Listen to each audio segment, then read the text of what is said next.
বিসমিল্লাহ, আলহামদুলিল্লাহ, আসসালাতু আসসালামু আলা রাসূলিল্লাহ। সুখবর থেকে হোমিওপ্যাথির আজকের ভিডিওতে আপনাদের স্বাগতম। গত পর্বে আমরা জেনেছিলাম খিটখিটে মেজাজ বা ইরিটেবিলিটি এর কিছু অদ্ভুত লক্ষণ।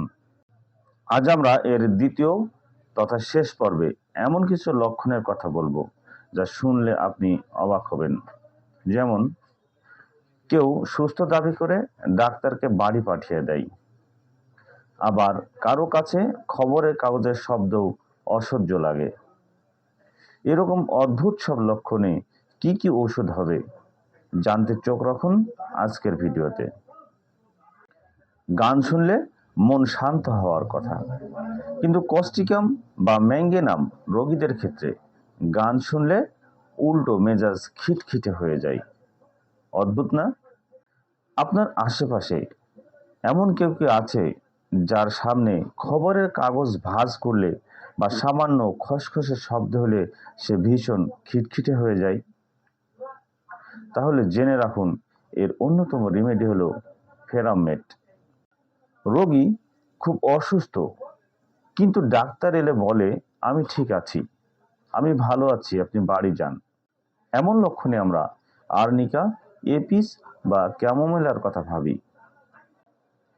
আবার রোগী যদি তার সেবিকা বা নার্সকে ঘরের বাইরে তাড়িয়ে দেয়, তবে ক্যামোমিল ওষুধের কথা মাথায় রাখতে হয়। আকাশ মেঘলা হলেই, মন খারাপ আর খিটখিটে ভাব হলে অ্যালো বা এমন কার্যকর হতে পারে।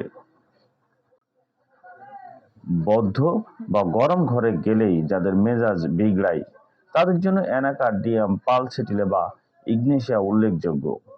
পানির শব্দ বা পানি দেখলে যদি বিরক্তি বা আতঙ্ক তৈরি হয়, তবে লাইসিনাম একটি গুরুত্বপূর্ণ ওষুধ।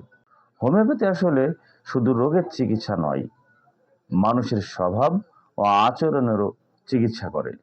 তবে মনে রাখবেন, যে কোনো ওষুধ সেবনের আগে অবশ্যই একজন রেজিস্টার্ড হোমিওপ্যাথিক চিকিৎসকের পরামর্শ নেবেন।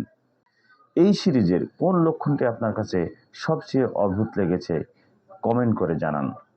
ভিডিওটি ভালো লাগলে লাইক দিন এবং শেয়ার করে অন্যদের জানার সুযোগ করে দিন। পরের ভিডিও দেখার আমন্ত্রণ জানিয়ে আজকের মতো বিদায় নিচ্ছি। আমি ডাক্তার সোহেল রানা। আল্লাহ হাফেজ।